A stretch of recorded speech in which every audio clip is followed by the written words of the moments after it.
Scraggy hair. It's not as bad as yours. It's not. Do you know what? I've had bad news this morning, Claire.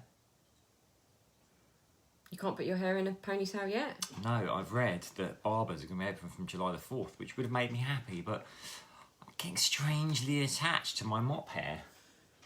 I'm not. Next stop, the 70s for my haircut. Hi! I'm not getting strangely attached to your hair. I don't know if I want it cut now. I do. This is like, I've grown attached to it. No. Well, something. Man bun. There's no. If you think I should go for full-on man bun, let's see some thumbs up. I'll tell you what is attached to it. There's things growing in it. There's some insects attached to the back of your hair. That's from hitting the deck in the park for exercises. Hello! Hello, everyone! Hello! Didn't have a chance to wash my hair, and I thought haven't had a shower yet. No, don't say that. That's really disgusting. It's not disgusting. We're going to be working out again in a minute. It is true. Yeah, I know, but you said we were going to have a shower, and then we haven't. But we have been working. Had coffee and Hello, went back Zoe. to people and did Hello, things. Victoria. Hello, I was going back to you, Victoria. Hello, Sophie. Sophie, thank you for posting that. David Attenborough. So, guys, if you haven't seen the, I got this off of Sophie. Hi, Elaine. I got this off of Sophie on her Facebook page. David Attenborough is also trying to save the London Zoo. What's he doing? I haven't read the entire article yet. I just thought, that's relevant.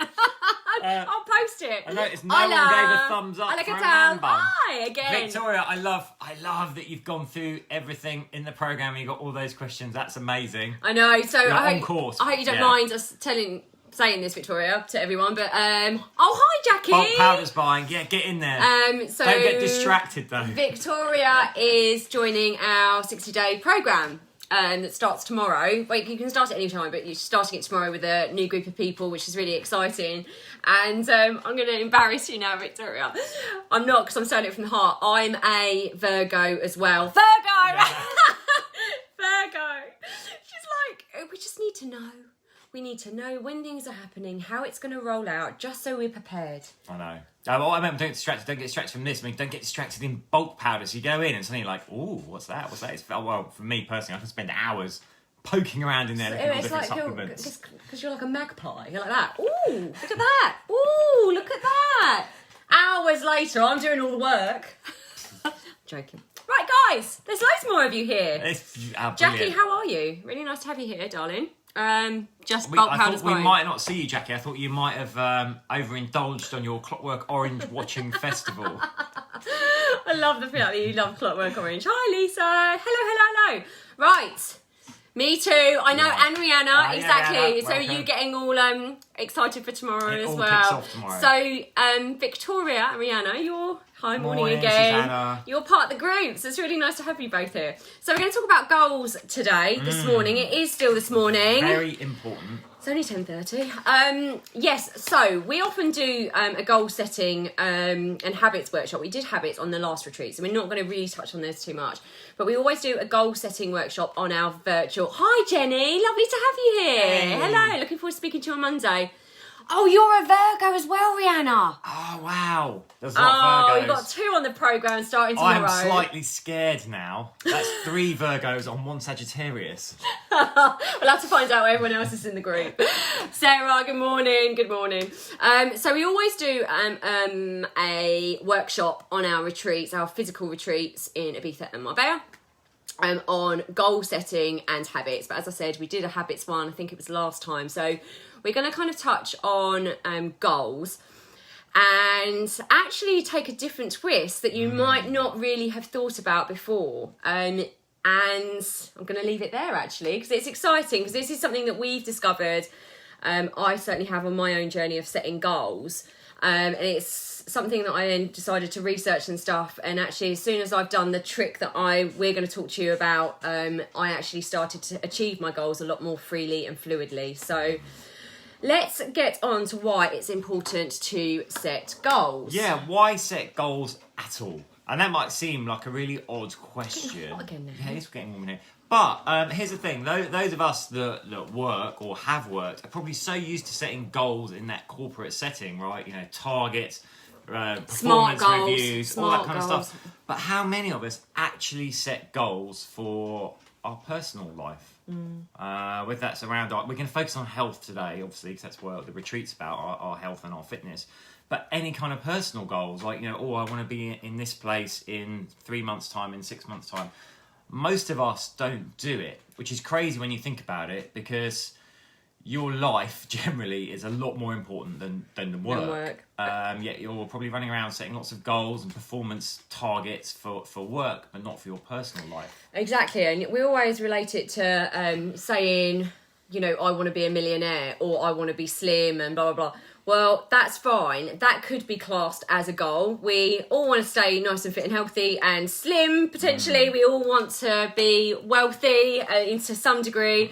We all want... Me, yeah. We all want these things, guys. But unless we set measurable ways to hit our goals, and actually even give ourselves permission, I always use that word, permission to think about what our goals are, that are going to make us feel fulfilled and happy in ourselves, then, we're always just going to have that elusive goal that's really woolly, really fluffy, but no strategies around how to get there. I was going to say, actually, what is important distinction, what is the difference between a wish and a goal? Because a lot of us will make wishes in our personal life, like, I wish I had a six-pack. But, sadly, leprechauns and piskies are very rare these days. Piskies? So it's another way of saying pixies. So your wish won't get granted. And a wish is just like that. It's just like, I want this thing, I desire this thing.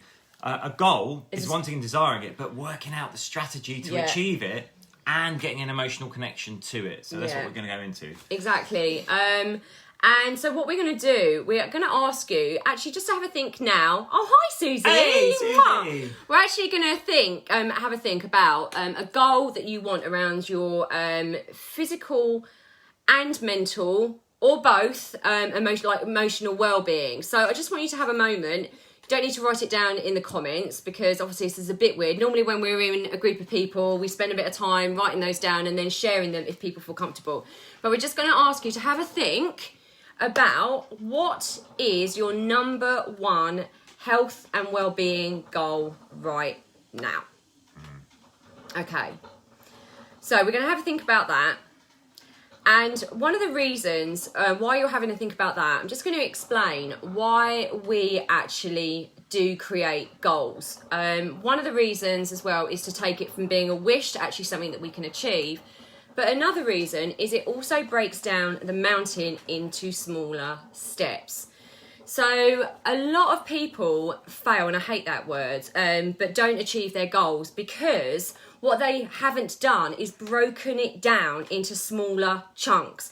So, for example, we had a lady a couple of years ago now that actually she was a 60-year-old lady, and she wanted to climb Mount Kilimanjaro. It's amazing, amazing, amazing goal. Hadn't really done anything, hadn't really done anything fitness-wise for a really long time. So this is a big feat for her to achieve. And so for her, it was breaking down that mountain into smaller steps. But it's the same with everything.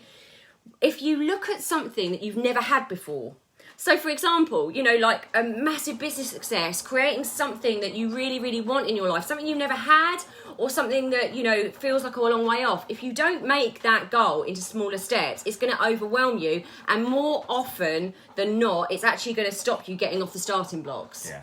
True. There's a lot of psychology behind this. Like, if we set... Can you hear our coffee machine in the background? So sorry. We need more coffee. If you make your goal too big and too extreme and it feels too far away, it can actually have the opposite effect. It can discourage you. So what you need to do is still have that lofty goal, but break it down into manageable chunks.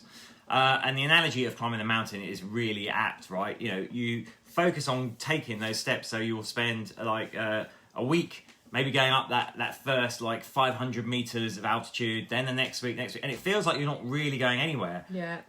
But after 3 weeks, you look back down the mountain, you're like, wow, I've come up so far. But if you stay at the bottom and going, I've got to get up there, actually, it can be totally overwhelming. Completely. And in NLP, basically, they say any goal, neuro-linguistic programming, basically says our brains can't really fathom anything longer than about 2 weeks away. So if you're looking at a goal that you want to achieve in 6 months, even 3 months, it's actually really, really important to break that down into 2 week increments so that you don't get overwhelmed. Yes, you can have that big, big goal over here and know what it is you're aiming for, but don't get obsessive about it and don't feel overwhelmed. Don't keep looking at it and going, I'm not there yet, I'm not there yet, I'm not there, because it's going to actually do more kind of negative, it's going to make you feel more negative than positive, to be quite honest with you. But if you break it down into 2-week increments, you're going to hit that goal, you're going to feel good about yourself. You're going to trust yourself. You're going to give yourself kind of like that feeling of pride that you've achieved it. You tick that off, you move on to the next 2 weeks, and you build it up like that, going up the mountain. So I hope that makes sense. I just wanted to kind of explain why it's really, really important to know where we're going, but actually not get overwhelmed by it, because a lot of the time our brain can't fathom what that looks like, what that feels like. It's almost too much, because emotionally and self-identity wise, we're going to talk about that in a minute, we haven't matched that yet. So we need to take it slow. We need to take our subconscious mind and that inner critic slowly. I'm going to give you another metaphor, actually. I don't know whether any of you here actually have, but if you have ever written a book or set out to write a book, it's like, we all want to write a book. We all want to write a book. If you actually sit down and think, oh my goodness, I've got to produce 150 pages of text from my mind, basically. Obviously, that is not a thing that you can accomplish in a day or even in a week. So you've got the final outcome of the book, but if you sit and just think about the book, you're never going to go. So you have to start breaking that down, chunking it down, and going, okay, well, I'll commit to a chapter a day, maybe, or a chapter a week. Over time, suddenly, before you know it, 6 weeks have gone by, 6 chapters. You're like, the book is starting to take shape. So that's just another analogy it's like little chunking steps. It down. Absolutely, it's little steps. So what I would like you to do right now is think about that goal that you have. And I really, really normally hate this, because I did actually mention this and roll my eyes right at the beginning when we first jumped on this call, about SMART goals. So specific, measurable, achievable, realistic and timely, okay? I used to hate these. I'm not a corporate girl at all.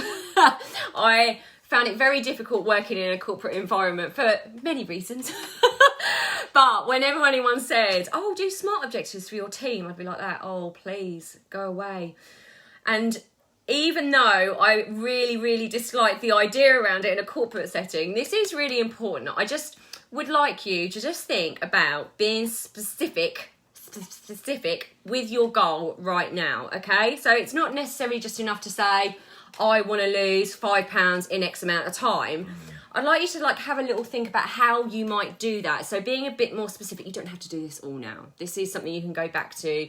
You can re-listen to this and pause and stuff and have a think about it. But yeah, go on. Yeah, I'll say this is part of the alchemy of turning a wish into a goal, right? Ooh, starting to actually consider how you're going to achieve it. So specific might be, rather than just going, I want to be slim. It's like, okay, I will commit to moving my body 3 times a week, being more careful about what I eat over the next month. I'm going to cut out alcohol every night.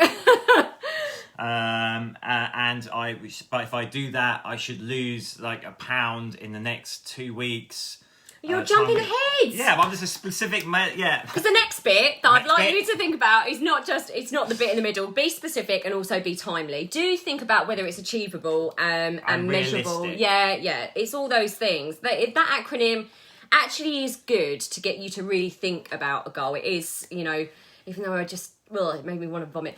But actually, in your personal life, it is a really good way to judge your goal against. And as James alluded to there, just make sure that you have a time element to it. Because again, you're just going to roll on, and time is not on our side. Time is finite. And if not now, when, The best time to do something was yesterday. The next best time is today. Exactly. And something I got taught, and I abide by it all the time because it puts a lot of pressure on you, but one of the management approaches I was taught was, your life is a balance book, and you're never in neutral. You're either always subtracting or adding. So you should just bring awareness all the time to what you're doing. Am I taking myself away from my goal or going towards it? Yeah, absolutely. It's a beautiful thing to consider. The reason I don't like it so much is it doesn't it makes you feel bad for having downtime, which we all do actually need as well. Absolutely. Actually, it's something I haven't spoken about in these workshops for a really long time, actually. It is you do get to a choice point. And like James said, we are actually going to dive into the fine line between getting obsessive... Oh, stop it! Between getting obsessive about a goal and really, really kind of thinking how. We see this all the time with clients. Like the fine line that says.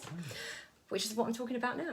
You know, people get really, really into their heads on this stuff, like how, but there is a really fine line between looking ahead and knowing where you want to go, but actually allowing yourself to kind of be here now in the present moment as well, in a heart space. So not keep always going, okay, how am I going to get there? How am I going to get there? How am I going to get there? And also, I'm not there yet. I'm not there yet. I'm not there yet. Because holding on too tight to a goal will leave you dissatisfied. You know, if you are kind of aligning yourself with I'll be happy when, or you're validating yourself when you get to a certain point, and we've all done this. I was the master of this, and I still balance this all the time. Forevermore, I'm sure. You know, if we're always validating ourselves on that future thing, rather than saying, actually, I know where I'm going, this is where I want to go, but I'm also grateful and abundant for where I'm at right now.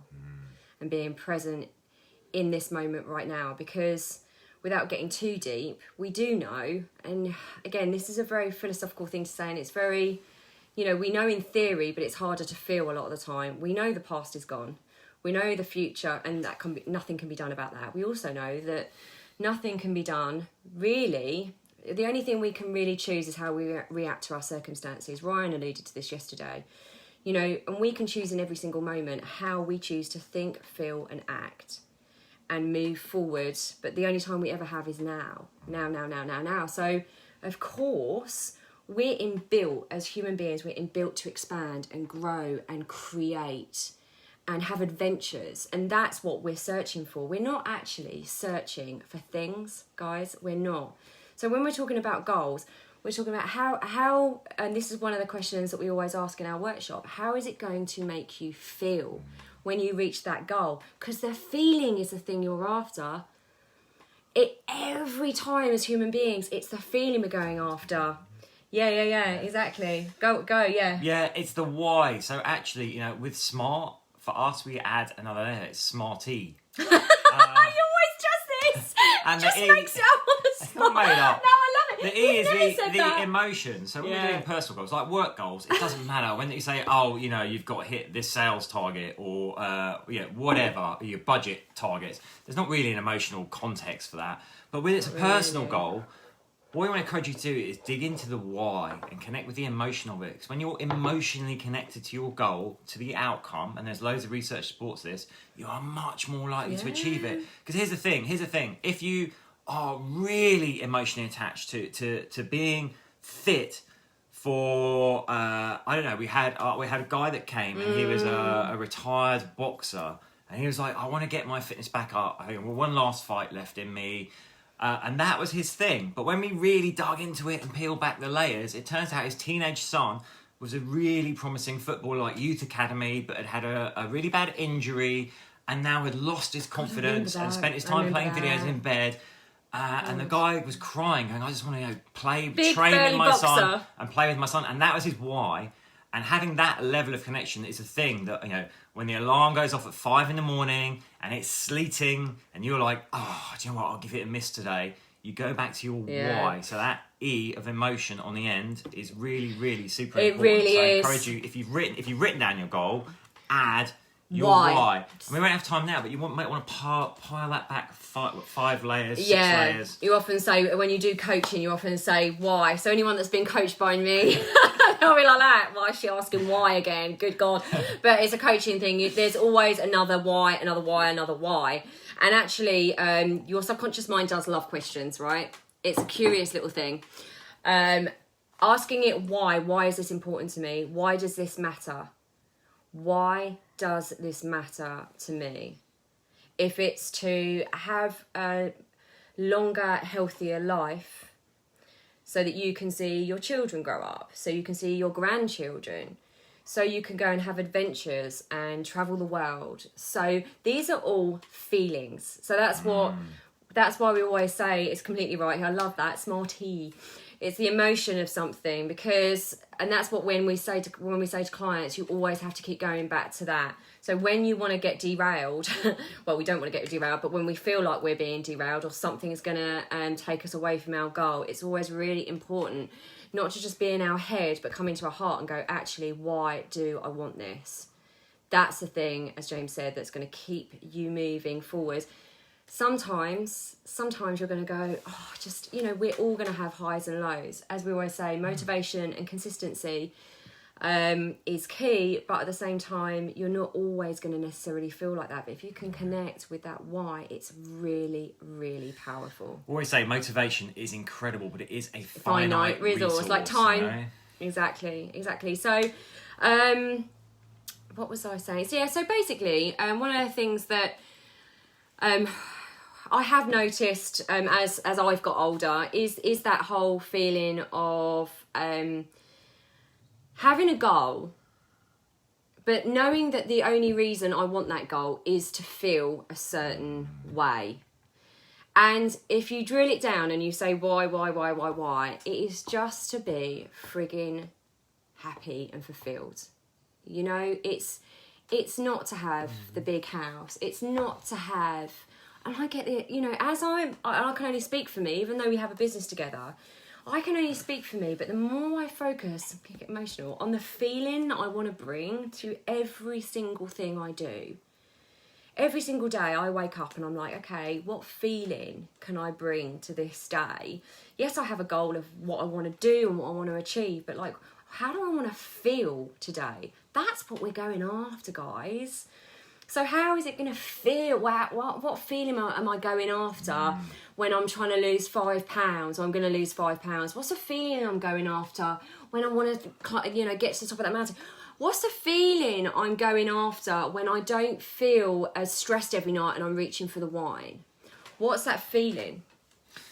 I would say a really important thing there as well is to start reinforcing that feeling. So we're focused on our goal and the feeling we want from achieving that goal. But as Claire said, you know, part of that journey is embracing those feelings along the way. And what we want to do is start creating what we call a positive reinforcement loop. So, you know, when you're doing your thing, whatever that is to get you to your goal. So if it's like choosing to eat healthy food, if it's doing workout, just keep affirming to yourself that, like, I'm choosing to do this because it's getting me to my goal and I'm enjoying this in the moment. I want to create a present feeling because actually, although we've got that goal over here in the future, allowing the feeling in now is allowing us to enjoy the journey. It's actually, we're like bringing that goal into our reality now rather than relying on what we call outcome thinking, which is what Claire was talking about earlier. And it's very, very easy to do, and we're kind of programmed to become outcome thinkers. When I get here, then I'll be happy with that. And what we need to do is absolutely have the goal and be going for it, but feel the emotion of it and start to bring that emotion from the future into the present and embrace it on the journey. It takes the sting, totally. It takes the sting out of the towel of feeling like you've not got there yet, you've not made it yet, I've not made it yet, I've not made it yet, I've not made it yet. Because if you're able to feel that feeling now, like James is saying, now, trust, you are giving out the energy of that feeling. You are giving out to the universe that feeling and that energy. And guess what? You're going to notice more of it and it's going to come into your life more and more. The more you feel like it now, the more your future will be like it. But don't think that you're going to feel a certain way when you get there, because you've still got this. If you can't cultivate those feelings that you want now, or start having the intent. Start having the intent and the focus. Hi, Jonathan. The intent and the focus that you want to feel those feelings now. What can I do today that might bring some of those feelings and take me a step closer to that goal that's over there? But I want it. I know I can have it, but it doesn't validate me. It doesn't make me a better person. It doesn't mean that because you are already enough. Here's the thing. This journey of life is just, you know, a wonderful tapestry of all the things that we can create as we go. But you're already enough. You're already worthy of all that stuff. And actually starting to feel like that now will make those goals and those things that you want flow into your life so much easier and so much, just much more with flow. Without kind of grabbing hold of it. We grab hold of things so much. And that nicely transitions us into what we're going to say next, which might sound slightly paradoxical, but it's great to set goals. Well, hopefully what you're going to understand those is set goals, get the emotion of the goal, but bring that emotion into the now so that you're living it. You're living your goal now for the emotion side, but then surrender it. Because the thing is, we become attached to the goal, and it can become all-consuming. And here's what can happen as well. Even if we've let go of the outcome thinking, sometimes we can get to the goal point. And particularly, with clients, we'll do a lot of future pacing, which is like visualizing what it's like when you're in that place. We do this. When you've achieved that thing, and that's great. And I'll give you an analogy for it in a minute. And we should totally do that. That actually helps our brains as well. It goes into our subconscious. Our subconscious can't differentiate between reality and imagined. If we make that imagination when they've done brain scans, the brain reacts in exactly the same way as if you're doing it and as if you're imagining it. Yeah, Hi, this Sarah. isn't woo-woo. This is neuroscience. So the more we can visualize that specific event state, the more likely we are to bring it into creation. Having said that, we don't want to be totally wedded to the outcome. What sometimes can happen is people get to that goal point and they're like, whoa, this is great, but it's not exactly how I imagined it. Therefore, I'm not valid. Disappointed, it's not valid. So we want to avoid that as well. So it's all about actually tapping into the emotion of your goal, bringing it into the now and living with it, enjoying the journey and surrendering to the outcome, knowing that you are going to achieve it in whichever way is right for you. Absolutely. And I'm actually coaching someone at the moment who is in a bit of a sticky wicket in the sense that, she wants to move forward. It's actually more like a career and a purpose thing, okay? So we get asked all the time, how did you, because I did a video on this, and that actually is what brought her to me, but how did you find your purpose? How did you find it? How did you find it? You don't find it, you just follow a feeling. That's the thing, you just follow your feelings. It's the same with goals. But the problem is, we attach ourselves to, how's it going to happen? How am I going to get there? So you come up with a goal and then you obsess and go, that's not very realistic, is it? It's not very realistic. How am I going to get there? How am I going to get there with my current situation? And then you literally blow it all out of the water before you've even started to follow the feeling of excitement and adventure. One of the key things I would say to you is if you're stuck and you're feeling stuck in life right now, just follow the things that make you feel good in the moment. Don't try and overthink it. It's like we're attached to the brain. Yeah. Because that was going to bring me to my analogy. Sorry to interrupt you. Go on. So I'm going to give you a sporting analogy. So we're massive rugby fans. I used to play rugby. Well, I didn't play it. Obviously at top level, they will spend a lot of time obviously coaching their game plan. Before they go out on the pitch, they know the game they're going to execute, but they'll also spend time mentally rehearsing it, visualising the outcome, visualising the plays. Now, this is top level teams. When the team they're playing against plays as expected, that's fantastic, and they'll cruise to victory. Yeah. But sometimes the other team has done their homework, and particularly this sadly has happened a lot with England teams, and they play a different game. But the team are so wedded to the visualisation and the game plan that they went in with, they fail to adapt, and they end up losing and battered and bruised, and that is not how we want to go through life. And we were told in rugby, have a plan, play the game in front of you, play the game that's unfolding in front of you. So I hope don't try and paddle upstream, guys. What do I'm doing that? It is really important to also just realise that life. We just make such a big deal out of it, and I don't mean to belittle the stuff but we really do. If we ask ourselves, will that really, really matter? Am I just creating more worry, more stress in my body? We've talked about stress and what that does, and anxiety on your health and well-being, on your immune system. Is that actually just causing me so much stress and anxiety right now that I'm taken out of the present moment of enjoying what's here right now? I'm worrying about a future event that hasn't happened yet, and actually, does it really, really matter? Because I'll tell you one thing I always say is, and I try and do this as much as possible in my day, bringing it back to how can I be happy now? How can I be present now? Because the thing is, once you start cultivating that present moment happiness, it becomes easier and easier and easier to cultivate. It's like confidence. You don't just find it, you cultivate it.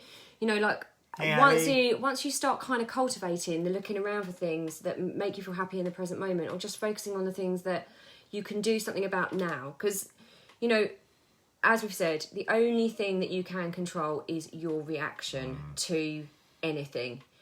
Honestly, you can't control your spouse. You can't control the weather. I'd like to control. No, I'm joking. You can't control any. You know, like that. Like Ryan said yesterday. You know, the car cuts you up. What's your choice? There's a choice point there.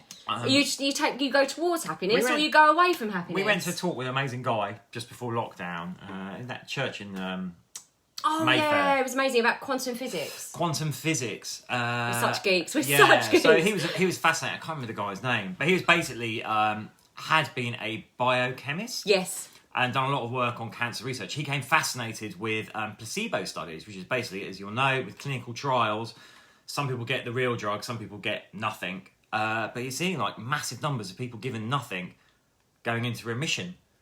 And he was like, wow, that's really interesting. Like, what is going on there? So he's basically on this journey looking at the power of the mind and turning out quantum physics. Anyway, he likened life to a river that we're going down, and we're in a little canoe. And the river will float you down. I was reminded. That's where I got it from. But sometimes you'll get caught in a current, and sometimes you can just paddle out of that current.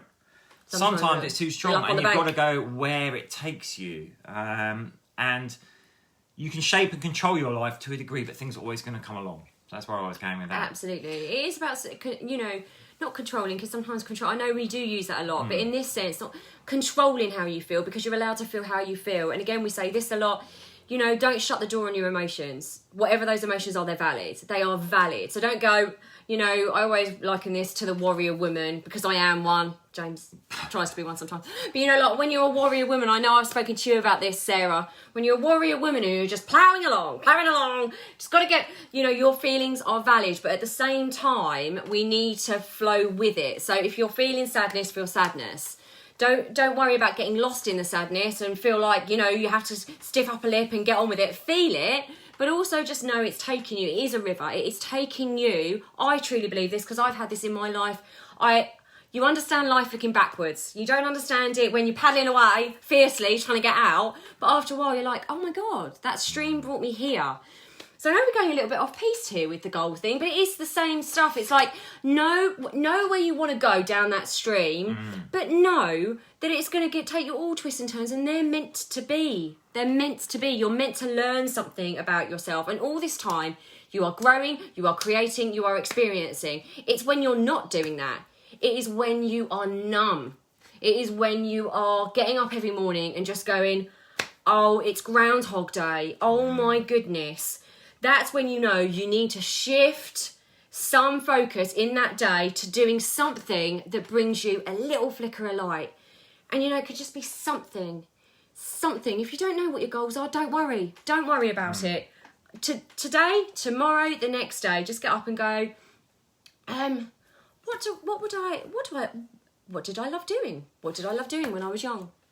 What would I like to do if money was no object? Don't even need to put that on it. What would I like to do? What would I like to experience? And how can I give myself a little bit of that feeling for 2 minutes today? Right, we're going to recap and then go into like the game changer that a lot of goal setting actually misses out for some reason. But it really is a game changer. So, a goal. Do set goals. Do break them down into manageable chunks so you're not overwhelmed. Use the SMART, accurate, specific, measurable, achievable, realistic and timely. Add that E on the end, the emotion. Really connect to the why. And it is worth spending time. It is worth spending the time this afternoon to dig into the why of your goal and really connect with it. It's the thing that's going to get you going when you want to stop. And sustain it. The other hack for that is, as well, think at the times when you're like, oh, I don't want to do this, just go to the, my life's a balance sheet. Am I subtracting or am I adding right now for where I want to go? And use that to motivate you. When you've got that emotion of your goal, your why, bring that into the present. Start feeling it now. Start living by that. And then you've started to achieve your goal already in a way. Keep an eye on the goal and where you're going, but don't become too attached to the outcome of how you're going to get there. Just enjoy the journey. Yeah, let go and don't think that you are only valid and valuable once you get there. Okay. You're valid and valuable right now. Okay, that's just an extension of your creativity. The next part, the secret sauce. Anyone that knows James on his live workouts on a Wednesday morning, anyone that's listening that's part of the academy, he comes out with all sorts. Everyone saw the twig thing, that was interesting. Then we've got juicy, spicy. This is a spicy one. Don't distract them, Claire. They're on the tenterhooks here. With your what? The sauce. The secret sauce. Secret sauce. Which is very simply the bit we do here. It is our self-identity. What we believe, and not even sometimes what we consciously believe, but the deeply held beliefs we have about ourselves that maybe aren't aligned with our goals. And we'll give you a really common one for this is people who yo-yo diet and fluctuate weight up and down, up and down, up and down, up and down. So, go on. I'm going to give an example, but you go. So their goal obviously is to get down to be slim, a certain weight, and stay there. But they somehow never achieve it. It's up, down, up, down, up, down, up, down. That's because somewhere inside, it may even be consciously, they're thinking, I just can't achieve that in the long term. Or it could be more, and it goes right back. A lot of these things are from when you're young, like as a child, your parents would give you food, and so you've associated that with comfort and love, even in some ways. So by eating and being slightly bigger, that you're finding comfort in that, even though that's like consciously no longer serving you. And that deeply hidden belief is what keeps pinging you back until it gets to the point where you're not happy, so you diet. And then you want to be comfortable, so you ping back, ping back, ping back. So what we need to do is start working on our beliefs and shift our self-identity. I just want to give you an example of this. I hope you don't mind me going like quite deep here. Oprah Winfrey. So you look at her, she's a highly, highly successful lady. She has got her spiritual self nailed. I love that lady. She's got her financial world nailed, her purpose nailed. But, you know, she was the figurehead for Weight Watchers because she did lose weight. But then she kept putting it back on, back on and back on. And actually, I can't remember where I found this, on YouTube somewhere. She actually said she recognised that the reason she was doing that to a degree was when she was younger, she was sexually abused. And she related being attractive, physically attractive, thinking it was her fault that happened. And therefore felt like being a bigger lady helped her hide, and she had to release and work through that ingrained belief system and experience and work out why that was happening. You know, like sometimes, like James said, we don't even know why things are so difficult for us until we are ready to do the very courageous work of looking back at where they came from. You know, you can see in your life where there are belief systems that really serve you, that you have, and belief systems that don't necessarily serve you. You know, for example, if your bank balance, if your bank account is down to zero every single month and you're on a knife's edge every single month, there is a belief system there around money.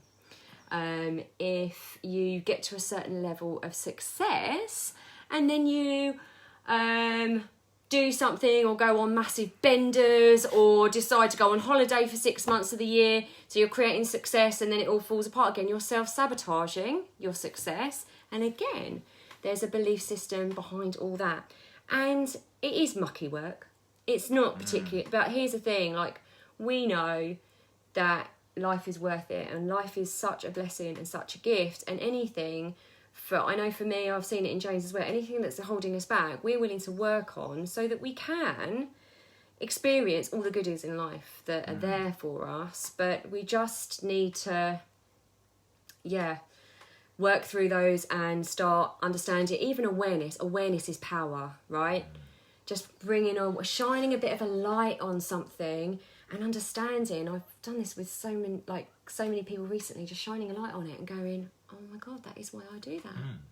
That's why I do that. Oh, okay. And even just asking your subconscious mind, why are you doing that?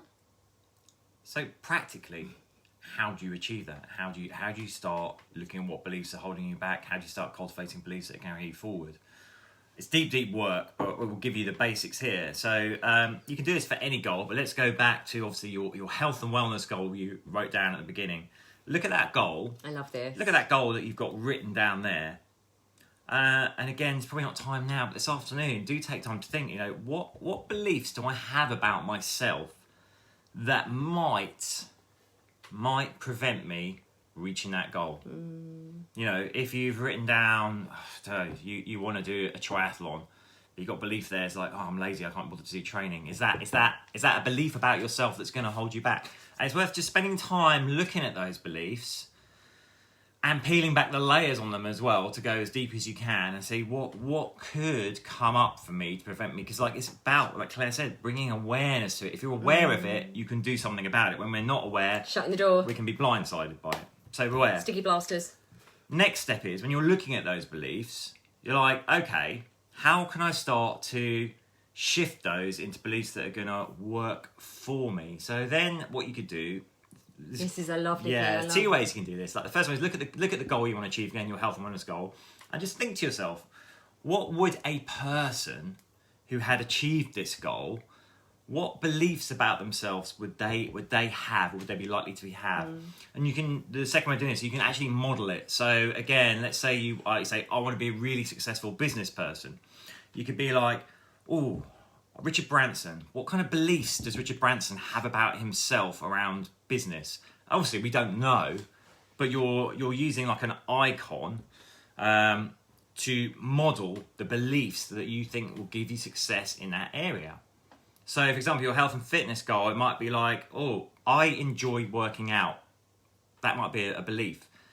It may be at the moment you've got a belief that's like, I don't enjoy working out, but know that you might need to transition. So someone like us might say, I enjoy working out. So model it on that. Yeah. And then the trick is to start building the new belief. So how do we form a new belief? This is when we get into what has been understood to be woo-woo stuff, but actually it is neuroscience. Affirmations is reprogramming the mind. So we, some of us think that our brain and our thought patterns and our programming is fixed. It absolutely isn't. It has been proven time and time again. I've spoken about him before. If you're interested in all this stuff, Dr. Joe Dispenza is amazing in this area. He's a neuroscientist. He's done loads and loads of research on people doing visualization, which James talks about, but also affirmations. And affirmations is a statement like, I am something.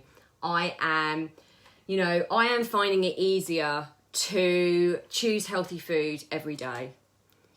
I am finding it easier to motivate myself to go to the gym. I am finding it easier to release stress so I sleep better at night. So it's like these little affirmations that you ideally repeat to yourself as soon as you wake up in the morning. When we wake up in the morning from our sleep state, there's a state called theta state between sleep and consciousness. That is when your brain is most malleable and receptive to those I am affirmations. I ams has been so powerful for me. Thank you for the introduction to that process, Claire. No problem, Zoe. Thank you, Zoe. Thanks for sharing that. It's really hard at first. I always share this with clients, and James does as well. But, I always ask clients to do like set a 2-minute timer and write out they're kind of like powerful affirmations. So I am becoming Victoria, more, awesome. Follow your feelings, love that. Yeah.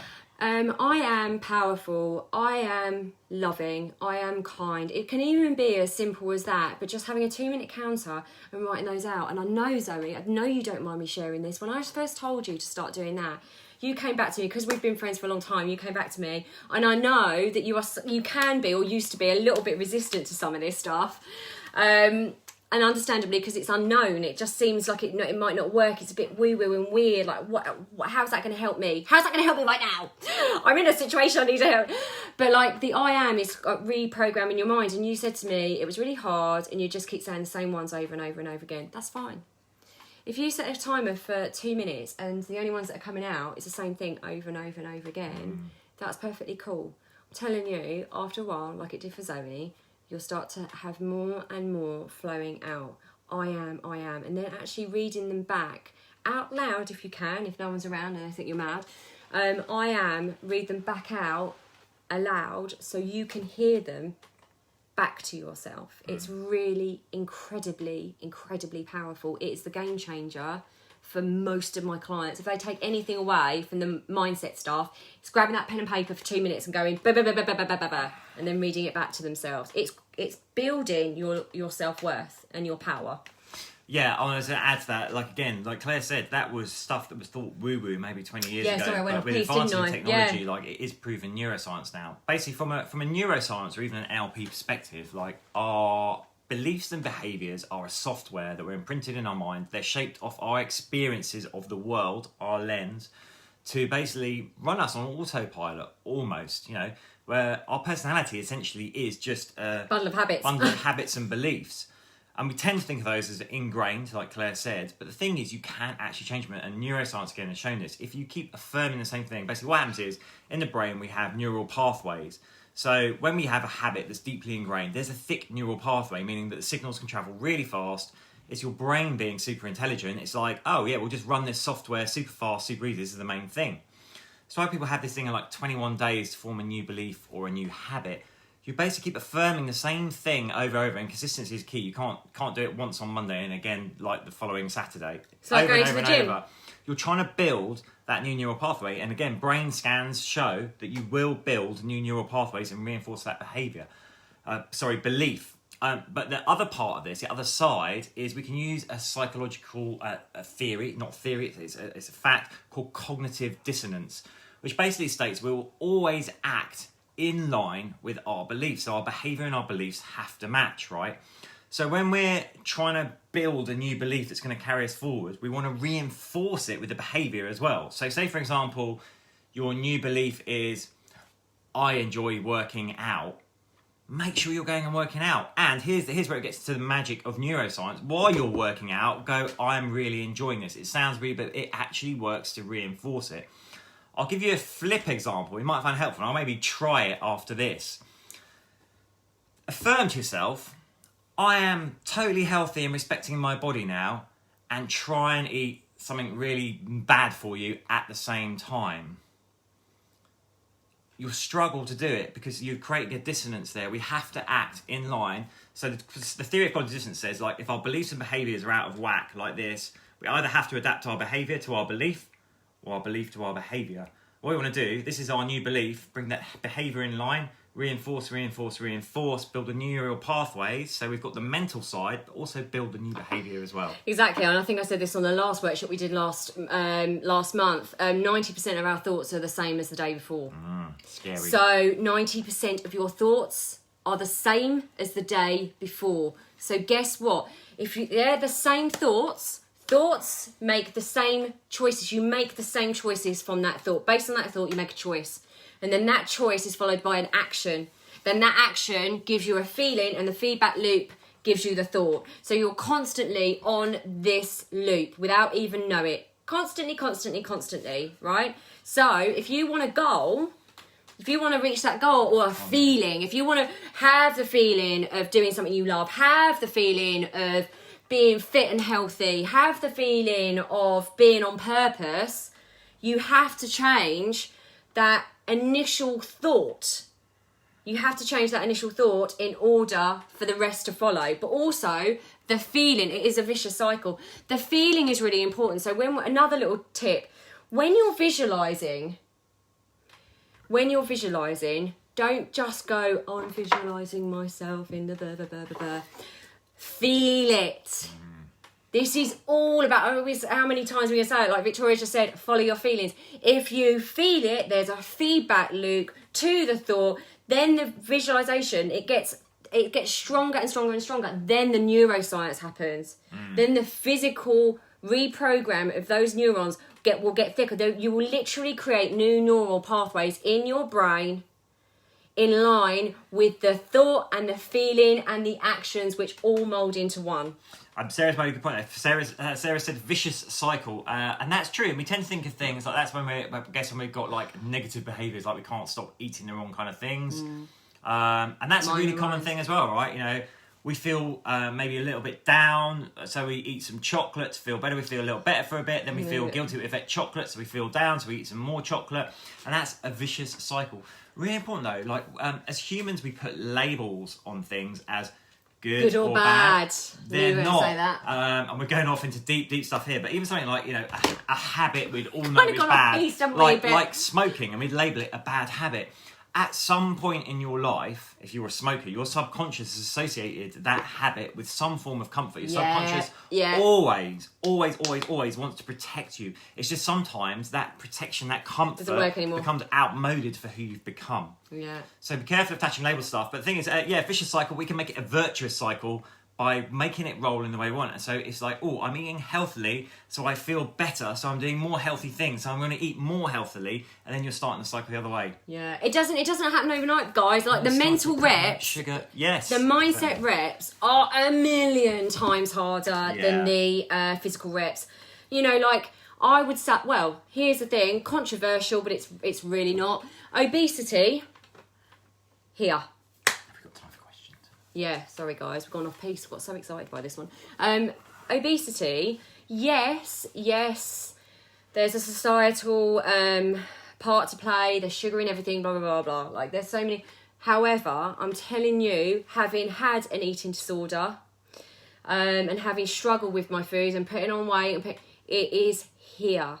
This is why it saddens me, like, so much to see that people that are overweight and having huge health problems because of their weight aren't actually getting or being guided, or I don't know the answer to it. I haven't got the answers. All I do know is that it's within here, and it's an emotional connection to their food. It's an emotional connection to their self-worth and their self-respect. And it's really, really sad that, you know, people do just say, oh, just don't eat the food. Blah, blah, blah. It's not that easy. It all starts in here. It does. We want to leave like a little bit of time. We know we've got Jess at 11:30, so just post questions. You've just left me with a thought that I will leave you with. Always. Whether you think you can or whether you think you can't, you're right. Who said that? I think it was Henry Ford. I think it was Henry Ford. So any questions quickly before the amazing Jess comes to... Again, we did this last time. Put your minds into a blissful state. We threw information at you last time. Let us know if you found that helpful, if it resonated. Pop in below. We've got like about 5 minutes and then we'll let you go. If you get stuff that comes up for you later on, just pop it in the group, or if it's personal, message us. I was going to say, anyone that did the meditation this morning, it's about meeting your future self. And I do this, anyone that's listening that I've done this with, I will ask people to meet their future self. So if you are up for this and you feel it's right for you in your heart, thank you, Jenny. Very helpful, lots to think about. If you feel comfortable doing that, go back and listen to the visualization and meet your future self. You might think this sounds very weird and very woo-woo and odd, but what I ask you in that, and what you can carry on asking your future self once you've met it in the guided visualization, is to say, what beliefs does that future self that has the feelings that I want, the energy that I want, the love that I want, all the creativity that I want, what does that person believe about themselves? What does that future self believe about themselves? Because that is you. You are already that. We're just holding ourselves back. We hold ourselves back. We're a prisoner of our mind. Once we can free ourselves a little bit more from this stuff, you can move into that future self. Great points here. Thank you. Everyone must remember that you are the creator of your own happiness and your reality. So real and relatable. Thanks. Thank really you. Useful and helpful session. Elaine, I love you so much. That was so thought-provoking and very helpful. And we do mean it. If anything comes up, If it's a general thing, post it in the group, and then everyone can benefit. If it's more personal, just ping us a message. Oh my god, absolutely. Yeah. Ping us a message. We love this stuff. We get geeked out by it. Love the psychology in neuroscience. Oh my goodness. You know, we are holistic beings. You cannot do this without this, and vice versa. Everything's interlinked. So that's how we roll. And we just really, really appreciate your support and your love on this. We think you're awesome. Yeah, thank you so much for being here this morning. Quite feedback. Deep for a Sunday morning, so thank you. Check it out. Check it out. Do go to Jess's Mindfulness now. Yeah, this might be a nice thing to follow We'll on. see you in the park at, is it 12:30? Ooh. Can't remember. 12:30. Yeah, 12:30, because then we're finishing at 1:15, all sweaty, going straight onto a Zoom cocktail party where James is wearing his hot pants and tank top or a dress. He hasn't worked out what he's wearing yet. Thank you for being here. Bye. Lots of love.